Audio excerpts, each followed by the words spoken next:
pastor's great. Sometimes he says things, and the thoughts in my head are different than the words coming out of his mouth. And sometimes there's funny thoughts in my head. Sometimes you got to let stuff go, but in your head you're like, that was really good. And I'm not sure what moment that's in. We'll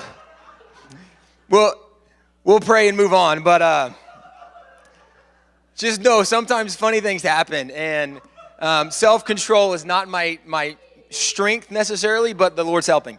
Tonight,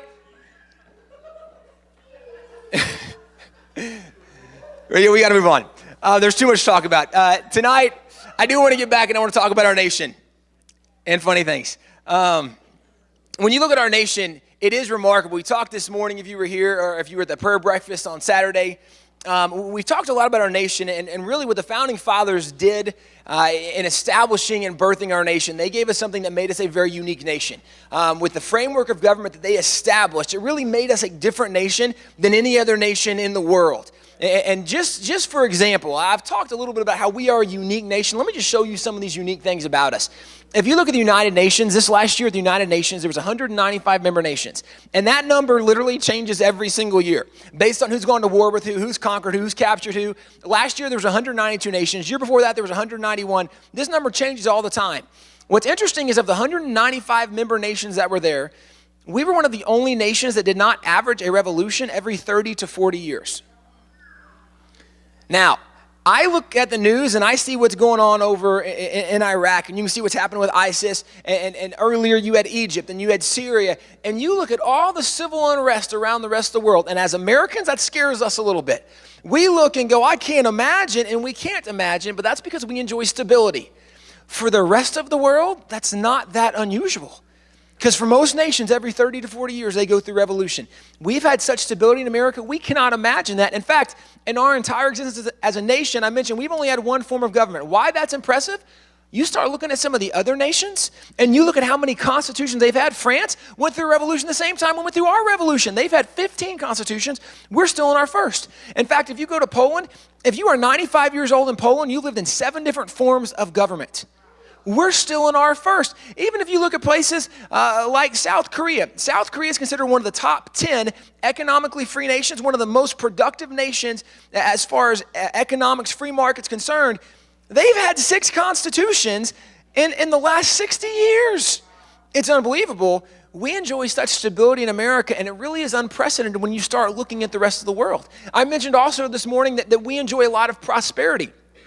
This is very significant because we only make up 4% of the world's population, but we account for 25% of the world's wealth. Now, if you're very good at math, 4% should not have 1/4 of the world's wealth, but we do in America. We are so blessed. In fact, the U.S. Census Bureau, according to their last study, they identified the people that live in poverty in America, and they identified the people that live in poverty, what their life is like. You know what's amazing? The people that live in poverty in America statistically are more likely to have a telephone, to have a television, to have an air conditioner, to have their own vehicle, to eat more red meat, and have more square footage of living space than the average middle class in Europe. And Europe is the second wealthiest place in the world. You're better off in poverty in America than middle class anywhere else in the world. Then it's no wonder there's an immigration problem in America. Because everybody's realizing, if we could just go be in poverty in America, we would significantly improve our condition. And that's exactly right. In fact, in Texas, we have 1,200 illegal immigrants cross the border every single day. Every single day, 35,000, more than 35,000 every month that enter Texas. We're not even including Arizona or California or anywhere else, just Texas. There's a lot of people that want to live in America. See, America is a little more special sometimes than the news media lets us know. But a real good measurement, if you look at a nation, just see who wants to get in and who wants to get out. If more people want in than want out, that might be a pretty good measurement for you. Because you think about China, they don't have an immigration problem. Egypt doesn't, Sudan doesn't. You start looking at the rest of the world. North Korea has a problem, but that's for different reasons. They're trying to get out, not get in. You just look at the fact that people want to be in America. It's pretty significant. And by the way, you look at other things like creativity. I mentioned we only make 4% of the world's population. Every single year, that 4% of the population comes up with more inventions, more patents, more symphonies. Unbelievable stuff. Every single year, than the rest of the 96% of the world combined. America does more every single year. It's unbelievable when you start to look at this. This is why we used to say America is an exceptional nation. Now, today that phrase is not popular. In fact, most professors at universities hate that phrase. Most commentators, by commentators, most political pundits, most TV commentators, they despise the notion of American exceptionalism because they say, well, how can we say we're a special nation? Because that means we're looking at our nose at other nations. It's really pretty ridiculous to have this argument, but the reality is Jesus said, you judge a tree by its fruits. And if it produces really good fruit, it's a good tree. If it doesn't produce good fruit, if all we did was measure the productivity of what America has produced, what America enjoys, stability, liberty, freedom, prosperity, we really are an exceptional nation. The problem is we don't know how to define exceptionalism anymore, and that's why most people don't understand how exceptional our nation is. So tonight, let me just define American exceptionalism for us. American exceptionalism describes the unprecedented stability, freedom, and prosperity that is a result of the institutions and policies produced by a unique governing philosophy. Now, that is a sequence it builds on. Because we had a unique governing philosophy, it really produced the institutions and policies that we have in America. Those institutions and policies we have in America are what produced the stability, the freedom, the prosperity, and that's really what we understand as American exceptionalism. So if we track back, where did American exceptionalism come from? It really came from the unique governing philosophy that we birthed the nation on. And just practical example, it's really, if you think of something like a fruit tree, it's really like a fruit tree. If you enjoy the fruit of the tree, well, where did that fruit come from? It came from the seed that birthed that tree. So if you want to know what was it that was so special, look at the seed. Because the seed is what brought everything else. The seed, our philosophy, is what produced the structure, the body of that tree. The body, in America, we'd call it the institutions and policies. Those institutions and policies, or that body, is what produces the fruit, our stability, freedom, and prosperity. Well, if we really enjoy what we enjoy in America, what you need to know is what was the seed that was planted, because that's what produced all that we enjoy. So if we enjoy that, the question is, what was the seed? And if we ask that question tonight, what was it that produced American exceptionalism? I want to start by just giving us a real simple thought, and really, it goes back to our national birth certificate. In 126 words, we outlined 5 immutable principles in the Declaration. There were 5 things we understood in the Declaration that we said, this is what we believe about government, the way government should operate. We laid out our philosophy of government in the Declaration, and I think you'll recognize most of these phrases. This is the first one, that all men are created equal and endowed by their Creator. Now, it used to be very commonly understood, if there is creation, there had to be a creator. Now, for some reason today, we're confused by that. We think, no, we just evolved. That's billions of years. That doesn't make any sense. But the Declaration laid out real simple the very first principle that we built our government on. It was, there was a divine creator. And because, by the way, if there is a divine creator, there are certain things that flow from that. And if there's not a divine creator, it completely changes the entire ballgame. Everything is, but we understood, no, there is a divine creator. And by the way, this is why we said the unanimous declaration of the 13 United States of America, this wasn't just 56 guys that got together and said, this is what we believe. No, there was a unanimous declaration. See, in early America, everybody believed, unanimous, that there is a divine creator. These were things we all agreed. Now, there were a lot of things we disagreed on. There were a lot of things we didn't like and things people thought, that's a terrible idea. But this was something we all agreed on. There is a divine creator. In fact, George Washington, when he became the first president in 1789, he had a prayer proclamation in October, and this was the very first presidential prayer proclamation. He called for a day of thanksgiving. And so he set this day aside, but this was his proclamation, and I want to read just the beginning of what he said in this proclamation. This is what he outlined in the very first ever presidential prayer proclamation. He explained that it is the duty, and I'm going to pause right there for the word duty. If you look up the word duty in most dictionaries today, the word duty is described as something that ought to be done. Now, that's not quite what was meant when the founding fathers used the word duty. In fact, in Webster's 1828 dictionary, Noah Webster defined the word duty as something that was considered a legally binding contractual obligation. So it's not just something you ought to do, it's something you consider that's a legally binding contractual obligation. George Washington says it is the legally binding contractual obligation, and notice who he said, it's the duty of all nations.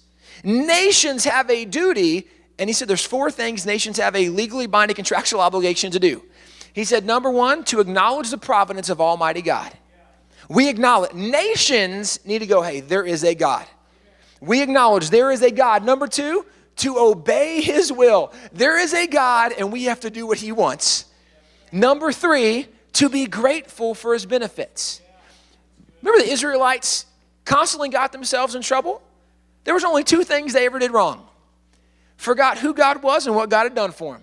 And we said, no, we're going to remember who God is and do what he says, and then we're going to be grateful for what he has done for us. Washington says this is a responsibility not of Christians, but of nations. Nations have responsibility. And number 4, humbly to implore his protection and favor. We're going to pray and ask for God to protect us and give us his favor. This is how Washington started off the very first thing. Well, this just followed up the notion. We understood there is a God. This goes back to what we said in the Declaration, that there is a divine creator. We understood there is a God. Now, following up that all men are created equal, what we understood was that they are endowed by their creator with certain unalienable rights. Now, unalienable rights, that is something we believe that God had given to us. God has given us inalienable rights. Now, for most of us today, it would be very beneficial to understand inalienable rights. And that doesn't mean what we think it is. It's always helpful to go back to the original source. In fact, the founding fathers explained what are inalienable rights. So if you go back and see what the founding fathers said, this is how they explained it. John Adams, he said, inalienable rights are antecedent to all earthly governments and cannot be repealed or restrained by human laws. They are rights derived from the great legislator of the universe. Inalienable rights are rights that come from the great legislator of the universe, meaning God. But notice how he started this. He said, they're rights that are antecedent to all earthly governments and therefore cannot be repealed or restrained by government. Now, you think about this. Where did God first give government, or where did God institute government? Where did God establish government? You look at the Bible. God established government in Genesis chapter 8. It was called the Noahide or the Noahic laws.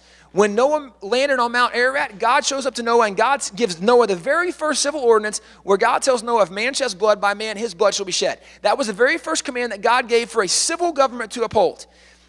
Now, that's where God established government officially. But when did God give rights to man? All the way back in the Garden of Eden, Genesis chapter 1. That's when rights came to man. So John Adams says that our God-given rights came before we ever had government. And therefore, government cannot repeal or restrain what God has done, because they came before there was government. That's what the Bible teaches, and that's what John Adams just explained. Then you have people like John Dickinson. John Dickinson was a brigadier general in the Revolution. He was a governor of Delaware and governor of Pennsylvania. He also was a framer, signer of the Constitution. This is how he explained inalienable rights. He said, a right which God gave to you and which no inferior power has a right to take away. Now, next to God, everybody's an inferior power. So he explains that's something you got from God and it's really secure forever. No one can touch it. It's fine. Because nobody but God can touch those inalienable rights. Then you have people like Alexander Hamilton. He was one of the 3 guys that did the Federalist Papers. He was very involved in the Revolution. This is how he explained it. He said, inalienable rights are not to be rummaged for among old parchments or musty records. They are written as with a sunbeam in the whole volume of human nature by the aid of divinity itself and can never be erased or obscured by mortal power. We understood real plainly, inalienable rights are something that God gave to you. It's a right God gave to you. That's what an inalienable right is. Well, if we understand inalienable rights are rights that God has given to us, it would be logical to follow up with the question, well, then what are those rights that God gave to us? What are those defined rights? Because we understand these are God-given rights, but what are our God-given rights? Well, this is something that Sam Adams addressed pretty well. Sam Adams, by the way, we know very little about the founding fathers. Sam Adams is really kind of a sad story because Sam Adams, most people know the name, but for the wrong reasons. There's only one reason people seem to know Sam Adams. Now, the reason I say it's kind of sad is because Sam Adams was considered the father of the American Revolution. In fact, if you've ever heard of the Boston Tea Party, he's the reason that happened. He was the one in charge of the Sons of Liberty. That was done by the Sons of Liberty. He, by the way, when the British first landed in America, when we had the battles of Lexington and Concord, when the British went marching to Concord, they went marching to seize the military storehouse of powder, of munitions, of guns. But the order, we actually have a copy of the very original order that the British had when they came to America. And the order says also they were required to seize the body of Mr. Hancock, John Hancock, and Sam Adams, because those two guys were blamed for the revolution. John Hancock was the president of Congress, and Sam Adams was considered one of the voices of liberty because of what he was doing. And the king says, if we can stop those two guys, we probably can stop this revolution before it gets carried away. He was considered the father of the revolution. Today, most people have never heard about that, but the father of the revolution, this is what he said were our inalienable rights. He says, very first, you have a right to life, secondly, to liberty, and thirdly, to property. Now, most of us today know of life, liberty, and the pursuit of happiness. They actually defined it as property, not the pursuit of happiness. In fact, all the original records, they used the word property. And the reason was, it was kind of the notion of the American dream. They've been in Europe, and the king owned and possessed everything. And they said, we want to be our own owners. We want to have our own land, our own boss. We want to be somebody. It was the American ideal, the American dream. Come to America and be somebody. It was life, liberty, and property. And by the way, when you look at the Bill of Rights, it's laid out very well in the Bill of Rights that we were protecting property. But also the Bill of Rights lays out other inalienable rights that God gave to you. Like God gave you the freedom of religion and speech and assembly and self-defense.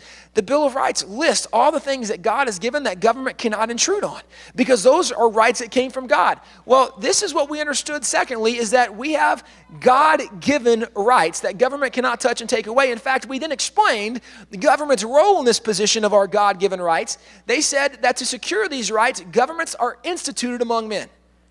The reason we have government is here to protect our God-given rights. That is the reason they said we are establishing government. Now, they didn't list a whole lot of other reasons. So if you look back at this philosophy, the reason we had government wasn't to do everything we think it should do today. It was to protect what God's already done. That's the reason we have government. And by the way, that's what you see in the Bible. God didn't establish the government to provide and care and do for people. It was to protect what God had already done for people. This is why we had government. By the way, James Wilson was one of only 6 guys to sign both the Declaration and the Constitution. He was an original justice on the Supreme Court put there by George Washington. He also started the very first organized law training in America.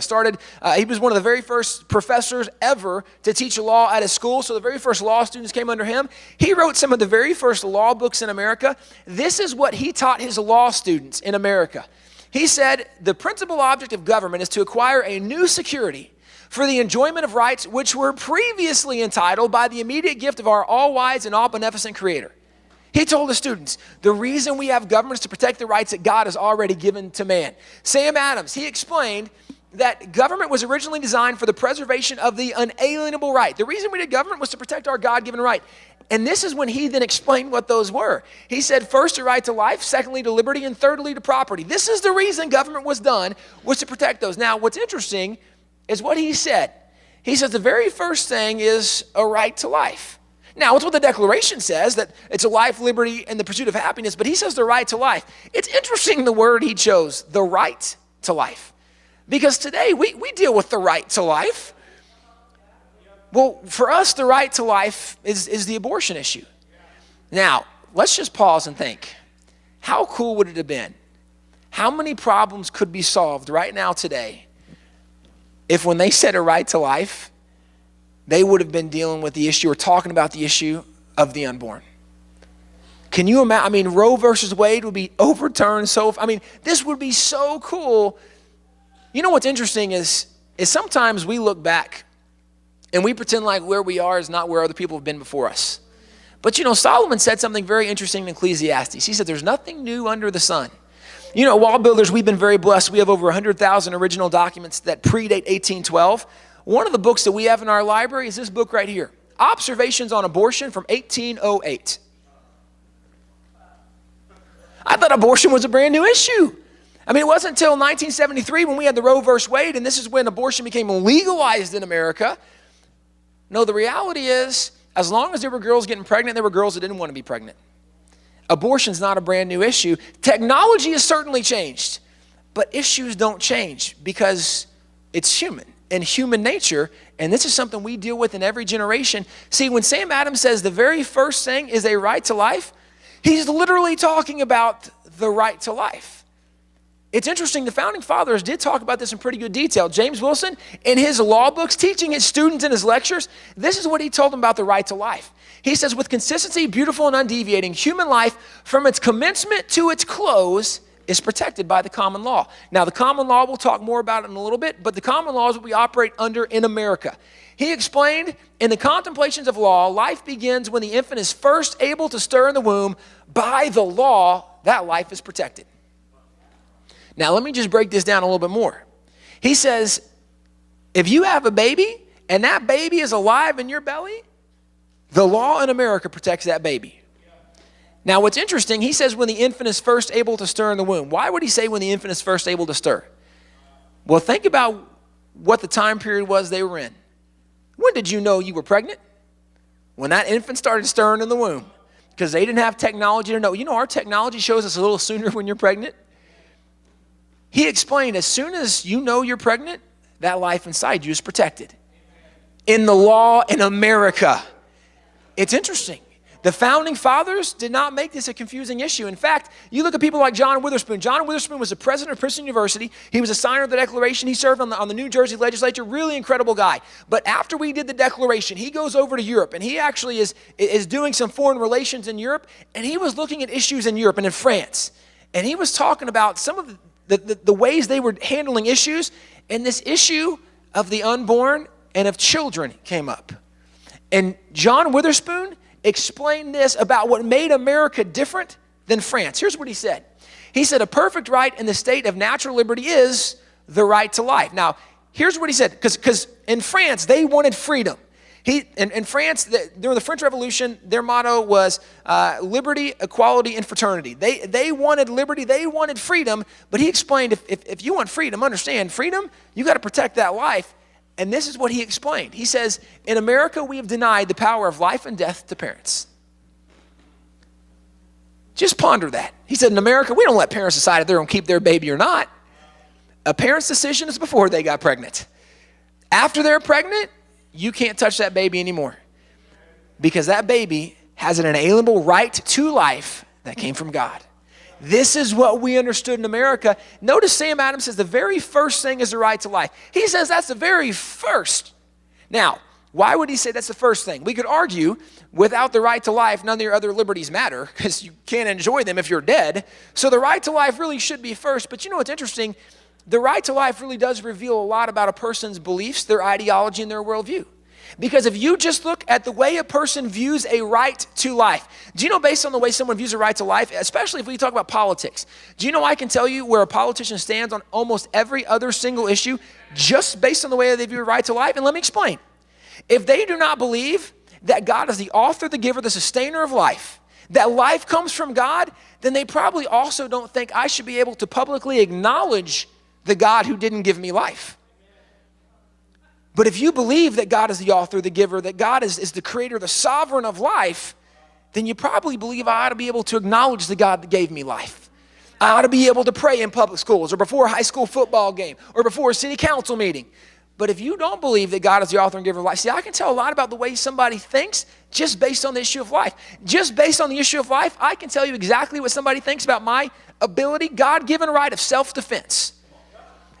Because if God's not the author and giver of life, life does not have the highest value, therefore you cannot defend life. It's real interesting. As a Texican, I'm sure as Alaskans you feel the same way. I value my God-given right of self-defense. Now let me go ahead and tell you something. In Texas, I'm only 155 pounds. And I got a wife and we're working on kids and I'm excited about having a family. I run marathons just for fun. I'm that crazy.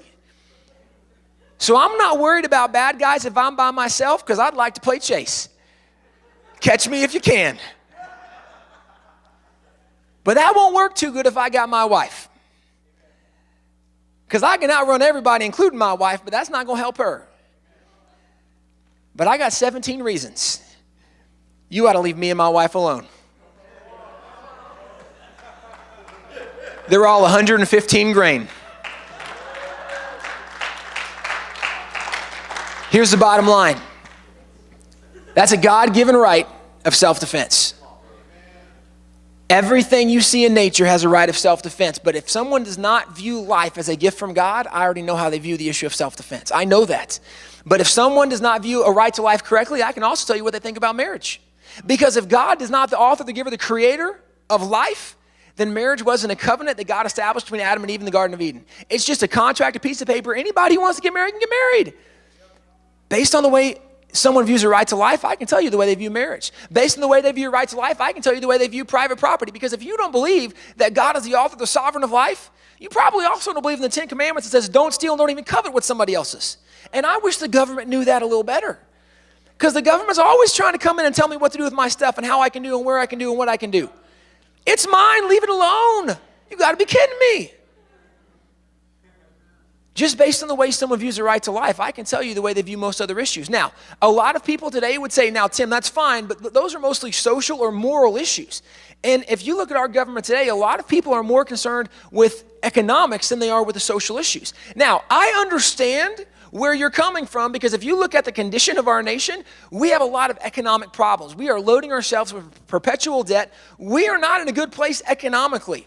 What's interesting, though, is if you look, just take the issue of economics. Let's just talk about that. The Americans for Tax Reform, they actually go through, they're an organization that studies the way that congressmen vote on economic issues. And by the way, there's groups that will track the way representatives vote on whatever issue you care about. If you care about guns, and maybe the NRA does that. If you care about the environment, whatever you care about, there are groups that will see how elected officials do on that issue. Americans for Tax Reform, what they do is they deal with economic issues. And so they went to Congress, and what they did is they made a list of the very best economic representatives. And they make a list every single year. You can get on their website. You can see who the very best economic representatives are. And these are their very best economic representatives from last year. Now, significantly, there's also groups like the National Right to Life. And the National Right to Life, the only issue they track is the issue of life. And they made a list of the very best people on the issue of life. And here's their list.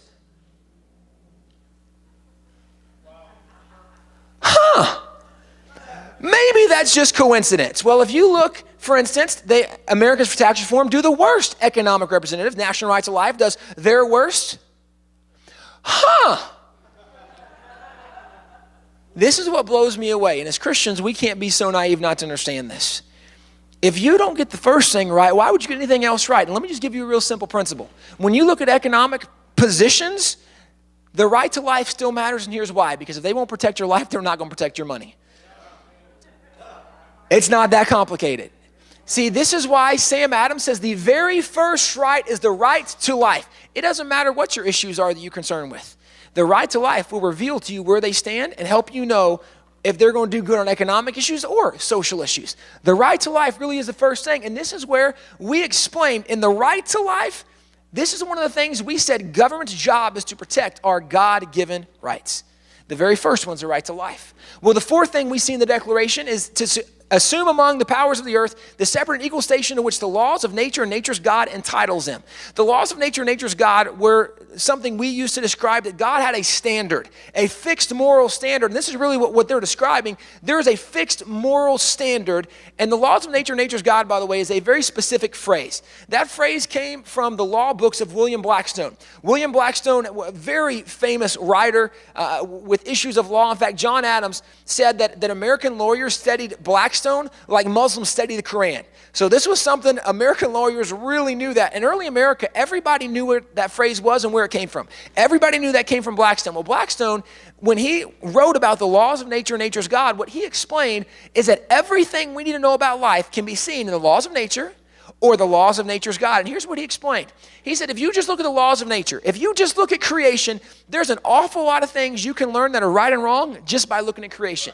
For instance, you take the issue of self-defense. Just look at creation, and you would know that self-defense is the way God intended it, because you see God put that in every single animal. An animal feels threatened, what are they going to do? Defend themselves. A mama sees her babies in trouble, what's she going to do? Defend the babies. It's in nature. God put it in creation. You can just look at creation and know that's the way God intended it, because that's the way God made animals. That's the way they function. This is what we understood. This is the way God intended. In fact, do you know we have more than 10 million species in creation? 10 million, that's an awful lot. Do you know that every single species, when they are born, they're born free? There's not a single species that enslaves another. you should just look at creation and know slavery was never God's idea. That was not God's intent because God made everything born free. Now, as I say that, William Blackstone, the founding fathers, really did support this idea.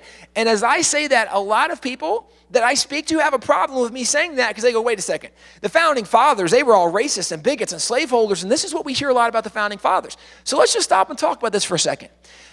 Understanding this is what is predominantly said about the founding fathers today. Actually, I had a group of 15 legal interns this summer at Wall Builders. And I was talking to them about this, and I said, have you guys heard the founding fathers were racist and bigots and slaveholders? And they all said, oh, yeah, we have. I said, okay, well then let's just do a little trivia.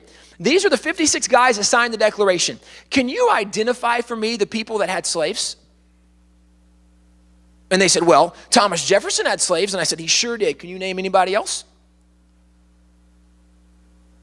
And somebody said, well, George Washington. And I had to remind them, he didn't sign the Declaration, number one. He was the general during the Revolution. He was commander of the American forces. But number two, I don't know a single historian, black, white, anybody else, that would identify George Washington as a racist, because George Washington treated the slaves better than most American colonists lives.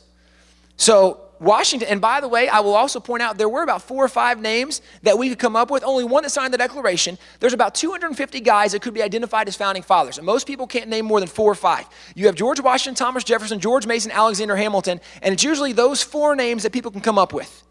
By the way, they all lived in Virginia, which is also interesting. However, the Declaration, we know about somebody that owned slaves. So I said, wait a second, okay, hang on, because I'm talking to these interns, and I said, okay, we know about one guy. You're going to tell me they were all racist and bigots and slaveholders because one of them did? I said, let's be honest. Now, let's church example. If I was at your church for the very first time and the crazy person from your church came and started talking to me,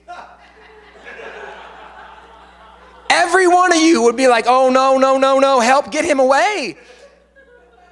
Everybody's got a crazy member. That don't mean you're all crazy. To say because one guy had slaves, understand the inconsistent logic. Because one man had slaves, they're all racist and bigots and slaveholders. That's inconsistent and it's intellectually dishonest. However, do you know if you look at the guys that signed the Declaration, do you know actually Benjamin Franklin and Dr. Benjamin Rush in 1774 started the very first abolition society in America, but at the time they were British colonists in a British colony, and the governor at the time was a British appointed governor, and the governor told them, you are not allowed to abolish slavery because it's part of the British practice. So those 2 guys said, maybe we don't want to be British anymore. The reason they joined the revolution and signed the Declaration was because they wanted to see slavery abolished in America. In fact, Benjamin Franklin and Benjamin Rush started the very first abolition society in America, the Pennsylvania Abolition Society, and then Benjamin Rush went on and founded a national abolition society because he said, we can't just do this in Pennsylvania, we got to see this spread everywhere. Then you have people that signed the Declaration. Benjamin Franklin, he joined up with Francis Hopkinson, and they started a series of schools to educate black people, which, by the way, was illegal in every southern state all the way up till the end of the Civil War. Blacks could not be educated in America. And the reason was, it was readily understood it's easier to control an ignorant people. If we can keep them uneducated, we can control them. And their greatest fear in the South was that if blacks learned to read, they might read the Bible. And if they could read the Bible, they would get an idea of what God had intended and created, and then they would fight for freedom even harder, and they'd be too hard to control. We got to make sure they can't read, because if they started reading, they might read the Bible. It'd all be over. Well, these 2 guys, when it was still illegal in the South, they started schools to educate blacks. All the way back then, during the Revolution, they started a series of schools just to educate blacks and African Americans. Then you have people like Stephen Hopkinson. He was a governor of Rhode Island. When we signed the Declaration in 1776, he actually was one of only 2 governors who were governor before and after the Declaration. He was governor before, appointed by the British, but he really was a very loyal American patriot. And so after we signed the Declaration, he was voted back into governorship. Well, before the Declaration, they had tried to abolish slavery in Rhode Island. And the king had said, you can't abolish slavery. After the Declaration, within 1 month of the Declaration being signed, they abolished slavery in Rhode Island. It was the very first state to abolish slavery. By the way, after the Declaration was signed, 8 of the 13 states abolished slavery within the first year. Why have we never heard about that? See, the South always had slaves.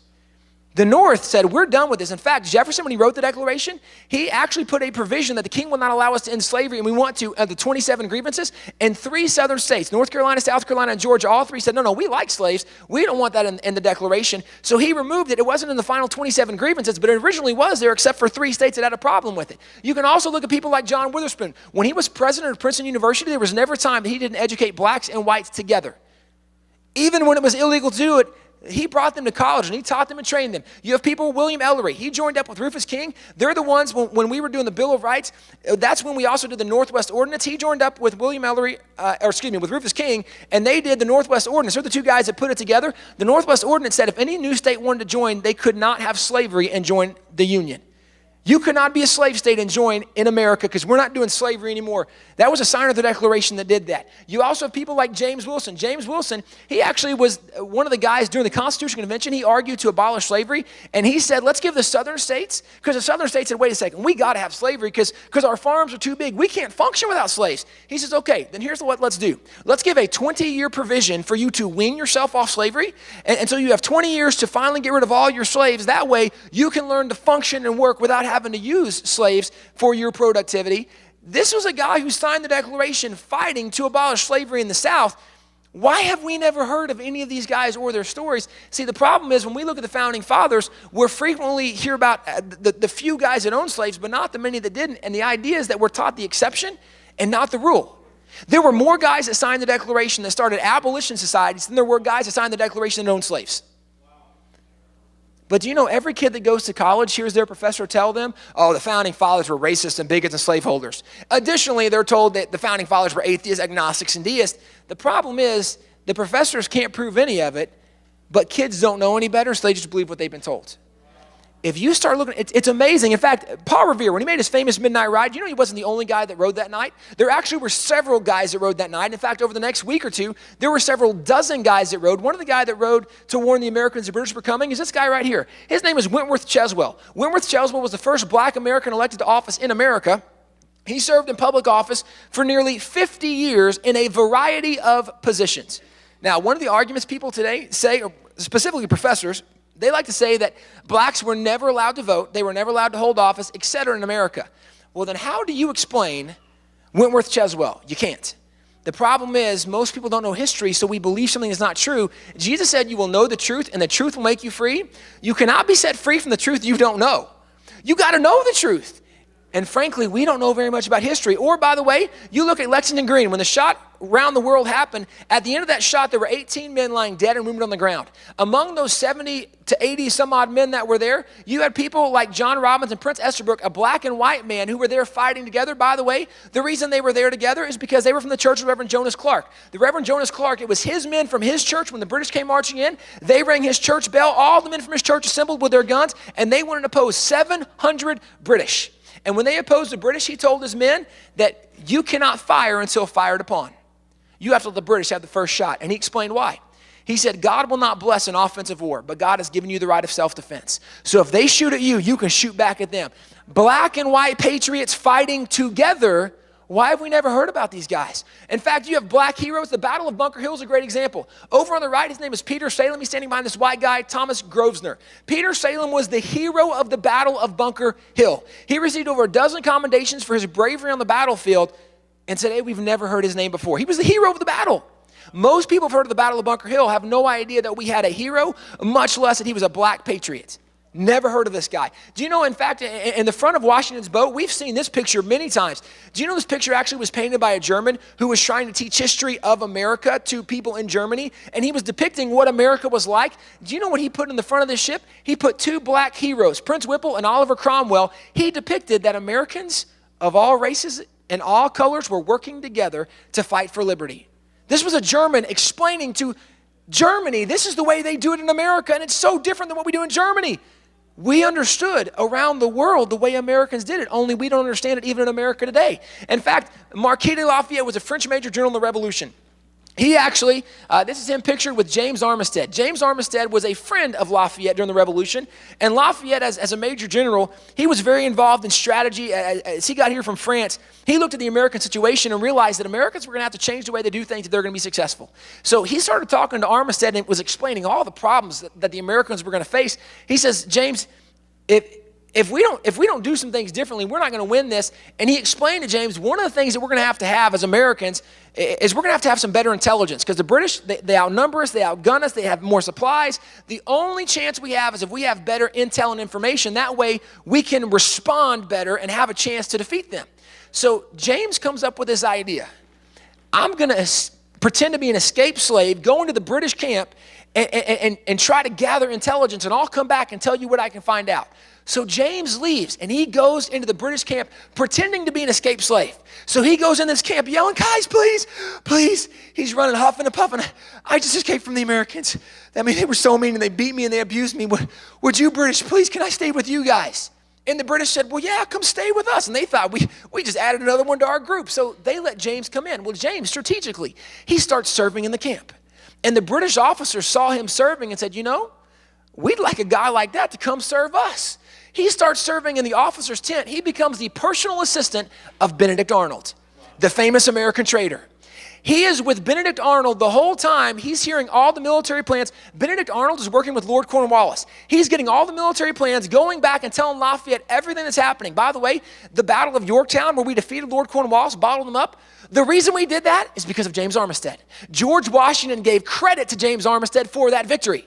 James Armistead is going back and telling Lafayette what the British are doing, where they're going. Lafayette is then able to rally the Americans. They show up in the right place at the right time, the right amount of men. We start winning some of these skirmishes against the British. It was amazing.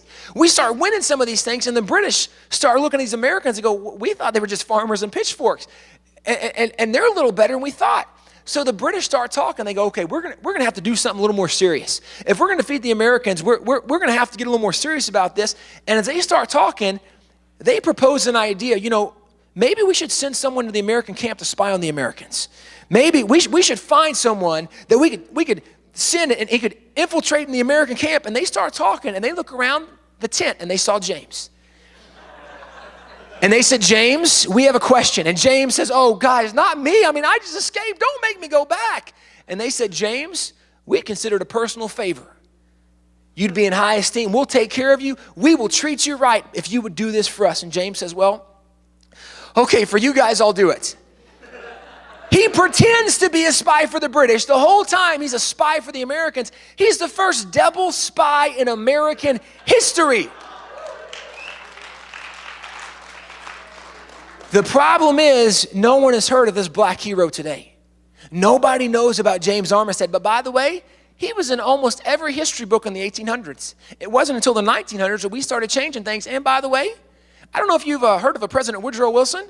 Was a very famous racist. Do you know Woodrow Wilson actually showed the very first film on the White House? It was called The Birth of a Nation. It was a recruiting film for the KKK. Woodrow Wilson wrote a series of history books used in public schools, and he eliminated all heroes that were not white from American history.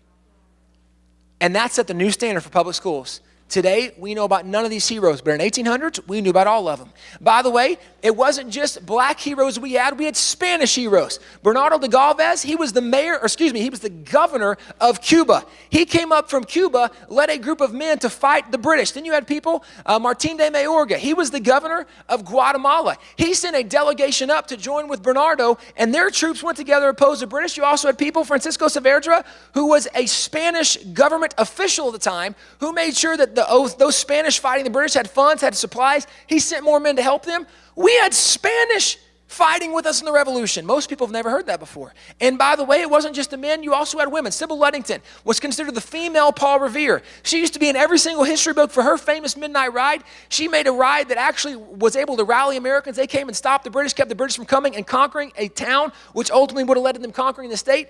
She was an incredible heroine, and today most people never heard her name. Or people like Elizabeth Lewis, a great example. Elizabeth Lewis was the wife of a signer of the Declaration, Francis Lewis. And when the British landed in America, they went looking for all 56 signers because they were going to put them to death. And they went to the home of Francis Lewis. When they got to the home, the British officer, when he saw Francis wasn't there, he commanded everybody out of the house because they're going to burn the house to the ground.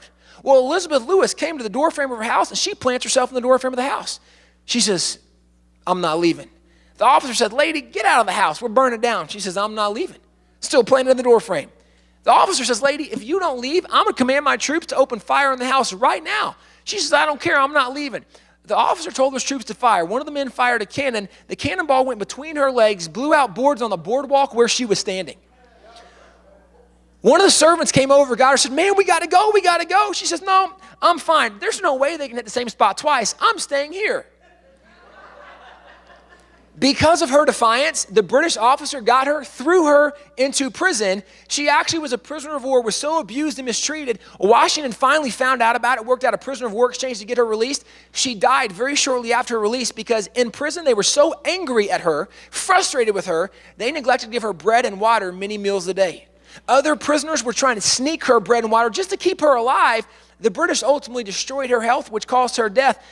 This is an incredible heroine today. Most people have never heard of her story. It's amazing. In fact, even Jews. Chaim Solomon was a Jewish immigrant from Poland. He got to America a couple years before the revolution. He actually was considered the financier of the revolution. He funded the revolution. That's a statue of him shaking Washington's hand because he was one of the two guys responsible for funding the revolution so it could take place, and he wasn't the only Jew that supported the revolution. You have people, Colonel David and Isaac Franks, both fought in the revolution. Isaac Moses fought in the revolution. Major Benjamin Nuns fought in the revolution. Mordecai Sheftall fought in the revolution. It's amazing when you start looking through history and you see all the people that unified for a cause and fought for the sake of freedom and liberty, which, by the way, goes back to what we understood all the way back to the laws of nature, that God intends for people to be free. The revolution was a fight for freedom. This is what we understood. The problem is most people don't know history very well anymore, so we really get a skewed perspective. Well, if you look at other things, what does the law of nature teach us? Look at things like abortion. Do you know of the 10 million species, there's not a single species that murders its young while it's still in the womb. Humans are the only ones that do that. You can just look at the laws of nature and know that's not the way God intended it. You look at things like homosexuality. Of the 10 million species, there's not a single homosexual species. Now, I could venture to say if there ever was, that's the reason they're not still here.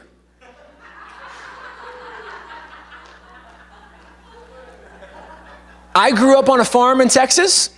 We have cows, we have horses, we have sheep, we have dogs. I've seen a lot of nature, and I can tell you that's not the way it ever works.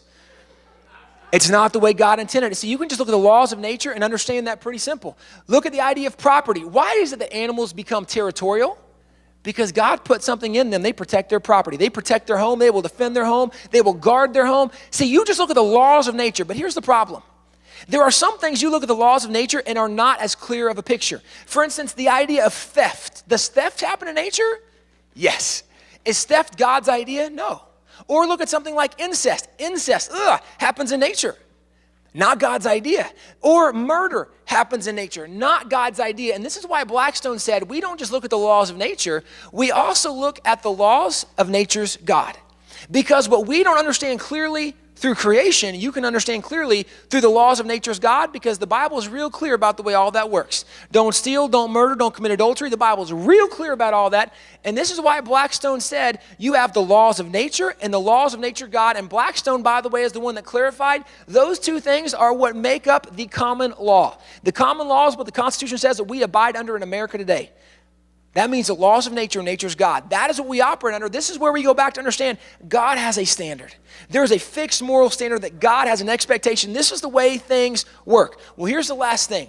The fifth thing, governments are instituted among men deriving their just power from the consent of the governed. The fifth thing we understood is that we have the consent of the governed. That we, the people, have a voice. That we get to choose, we get to take part. Well, this is what we understood plainly. In fact, Washington, he was a member of the Federalist Party. This is what George Washington explained. He said, the fundamental principle of our Constitution requires that the will of the majority shall prevail. What the people want, they need to get. Thomas Jefferson was a member of the Anti-Federalist Party. He's the opposite of Washington, but the Anti-Federalists, even Jefferson explained it this way. He said, the will of the majority is the natural law of every society and is the only sure guardian of the rights of man.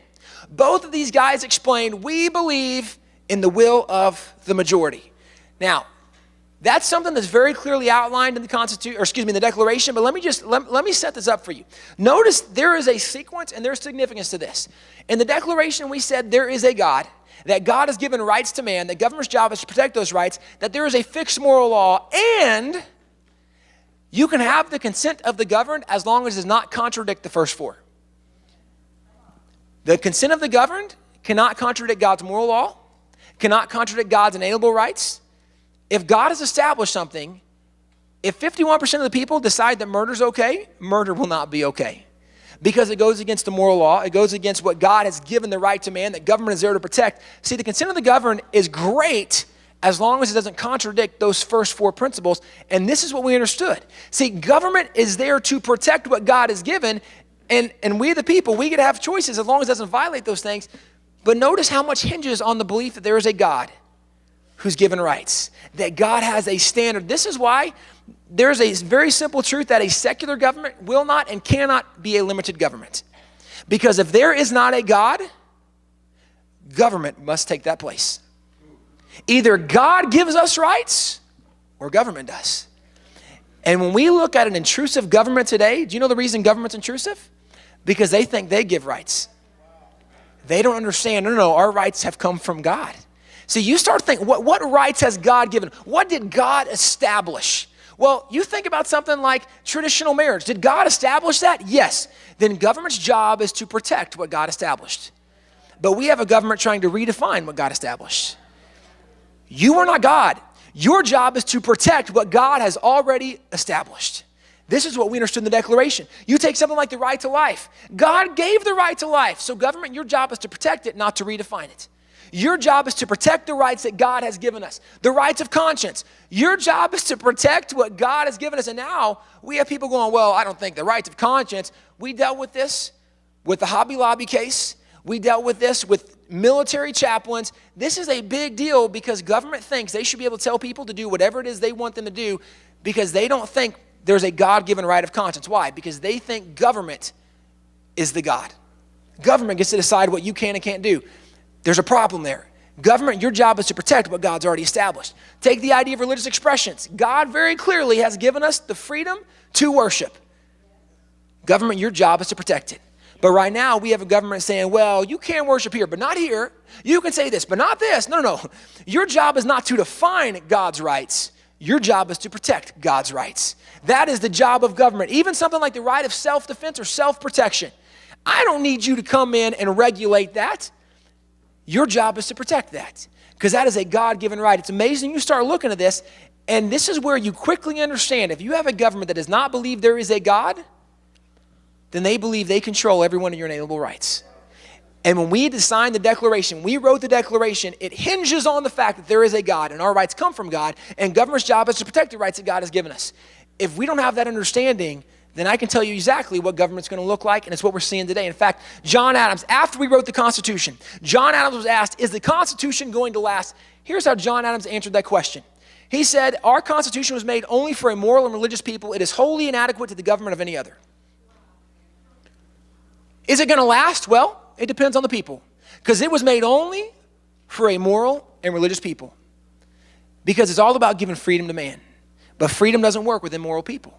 See, this goes back to the notion, if we believe there's a God, and that God has a fixed moral standard, and if you do it God's way, freedom works every time.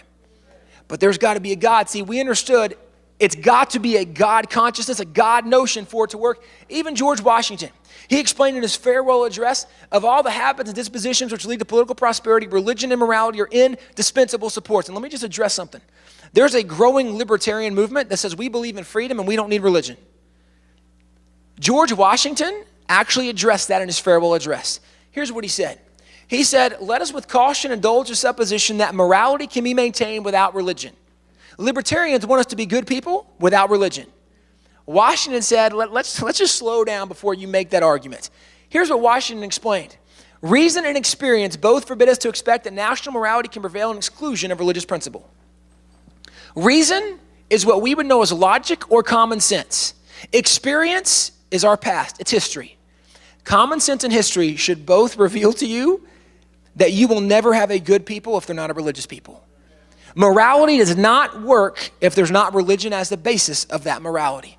This is what Washington explains. As you look at our nation, we were founded on this idea, there is a God who has given us rights. Government's job is to protect those rights. God has a fixed moral standard, but below that, we have the choice for what we want to do as long as it doesn't contradict one of those first four things.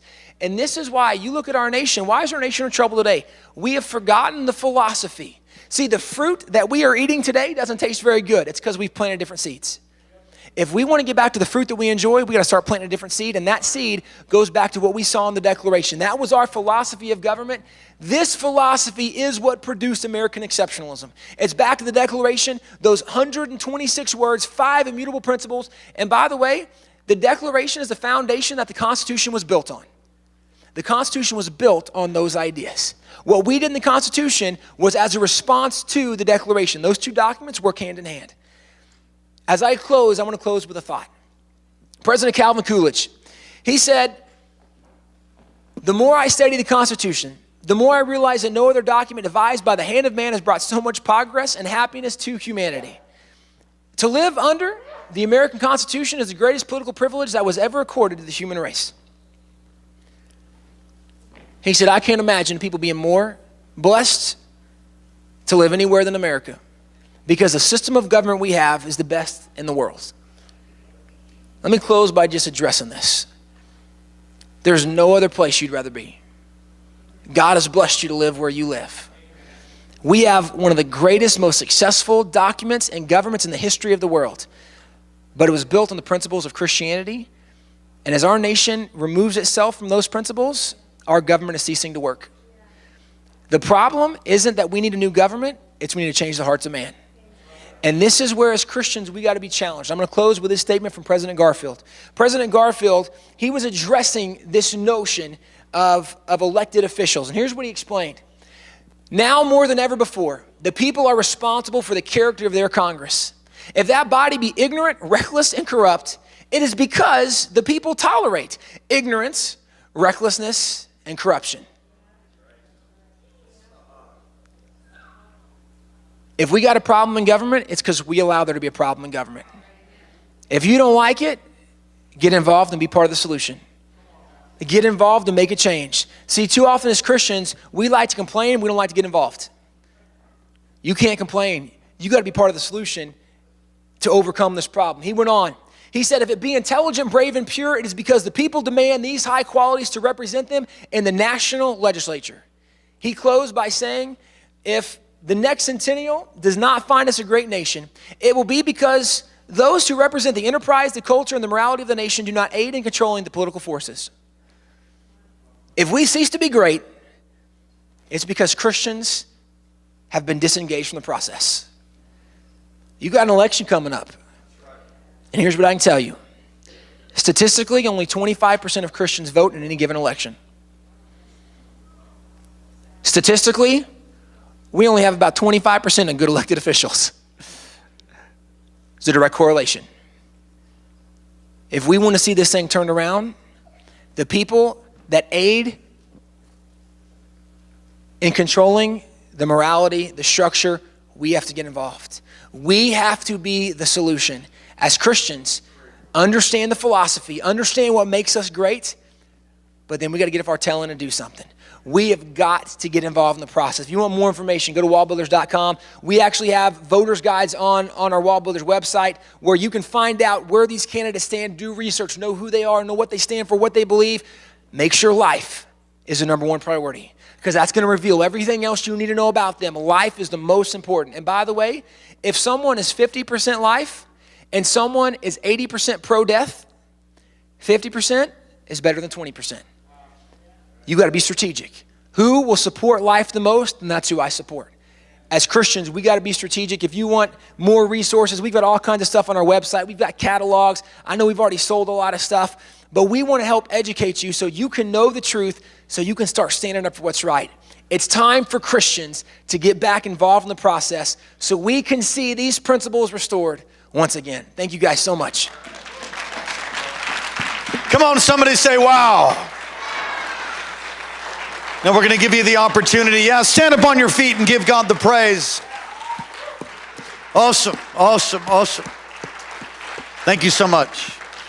Ushers, would you help me? You may be seated. How many of you believe that the message preached tonight, as well as this morning's message, needs to get out to America? How many of you believe that? Okay, good. So let's give to see that happen. We're going to give right now. And this is going to go into Wall Builders. The entirety of this offering will go towards Wall Builders. Man, I'm fired up tonight. Praise the Lord. What a powerful presentation. Come on, put your hands together for Jesus one more time. Tim, thanks so much. Wow, great. We already made a deal. We're going to have him come back. We're going to do some stuff in the schools next time he comes back, and we'll have services again. So great to have you. What an honor. And we do send our greetings to your father and to the whole team of Wall Builders. Thank you so much for what you're doing. This just needs to be all over America.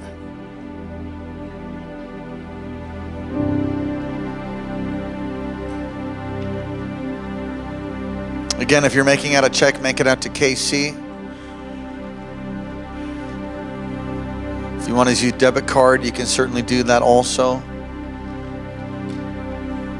Online, you can give tonight through the secured server.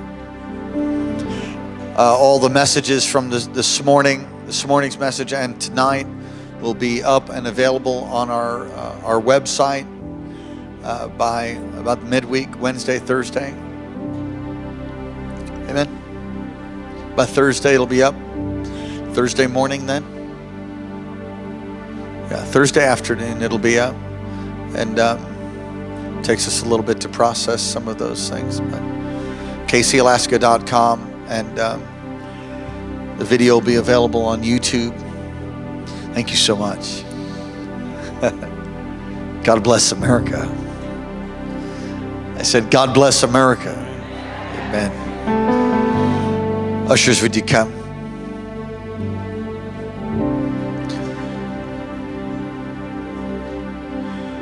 Father, we thank you for Wall Builders. We thank you for the Barton family and the team that you've placed together. And we're so thankful for them, Lord, that you've guarded over them and protect them, Lord. That you'd use them to destroy every high and lofty thought that's raised up against the knowledge of God. That you would use them in a powerful way to turn the hearts and the minds of people everywhere they go. I pray that you would open up an effectual door, that you would open up doors of opportunity to turn even people in office. I pray, oh God, that you would smile upon them with favor. Grant to them favor, favor, favor, and grace to be a crier, to declare clearly as they put a trumpet to their mouth the word of the Lord over America, that America would come back out of its backslidden state, return with all her heart to you. That you, oh God, would once again make America great from sea to shining sea, that every mountain would be brought low, and that every valley would be raised up, the crooked places would be made straight. That you would bring a mighty revival across denominational lines. Lord, as you swept through our country at different times, Lord, through great revivals like George Whitefield and different ones, may you do it again. May you raise up young pioneers and revivalists to declare the truth of your word, and that we would see a generation that would turn back to God. And your people, if your people who would call by your name will humble themselves and pray and seek your face and turn from their wicked ways, then you will heal our land. May it be so. May the body of Christ rise, and our blood-bought right to declare and proclaim the truth of the gospel, Lord, and turn our nation back to you. Hearts of the children to the fathers, and the fathers to the children. And we thank you for the great privilege of living here. Now bless this offering, God. Bless the gift and the giver, and multiply it many times over. In Jesus' precious and holy name. Amen. Ushers, go ahead.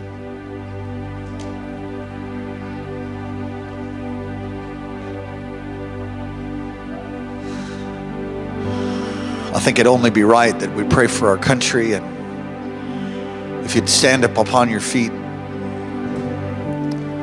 Tim, would you just come and lead us again in application of the message that you preached? Come on, let's pray for America.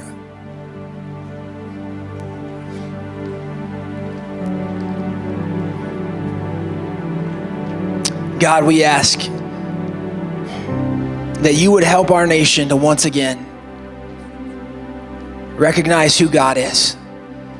God, that our eyes would be opened. God, open the eyes of our understanding. God, that people could see the truth of who you are, the truth of your kingdom. God, that we could just understand your principles, that your ways work. God, we bind the attacks of the enemy as he comes and he deceives and he lies. Lord, shut the mouth of that liar. Lord, let people know. God, the thing that has made our nation so strong and so successful for so long is because we've relied on you. And God, as we struggle in situations, in different areas, God, you've given us a solution. That if we would turn to you, if we would once again do it your way, that you would restore and you would forgive. So God, I ask that you would lead the nation back to you. And God, specifically, I pray for the churches. As there are 350,000 churches in our nation, as 80% of our nation claims to know you, Lord, I ask that you would stir in your children. God, that you would stir in your kids a hunger and a thirst for righteousness. God, that we would once again have a desire for you and your kingdom and your truth. God, forgive us for where we've been wrong. Lord, don't allow us to slip too far. But God, as a remnant, we cry out to you. God, we cry out in hope and optimism, knowing, God, that you are greater than every giant in our land. And just as the Israelites had to conquer giants when they went to Canaan, God, we are not scared of giants because we know you're greater. God, give us the boldness and courage to take on the giants we face. God, that we will not be discouraged, we will not be disappointed, we will not be overcome, because greater is he that is in me than any giant in this world. God, we rely on you. Holy Spirit, empower us as we go from this place tonight. Use us to make a difference. Lord, let our ears be sensitive to your voice. Let our eyes be open to see your truth. And God, let our hearts be ever sensitive to your leading. God, knowing that as your kids get back into you, we'll see this nation turned around. God, stir up a remnant that we could see revival, that we would see this nation return to the place where they can acknowledge that you are our God. Lord, we put our hope and our trust in you.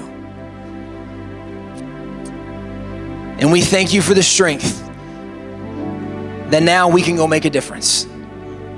God, not just asking you to do it as we sit back and watch, but God, use us to be part of the solution as we see this nation turned around. Use us, Lord, to make a difference.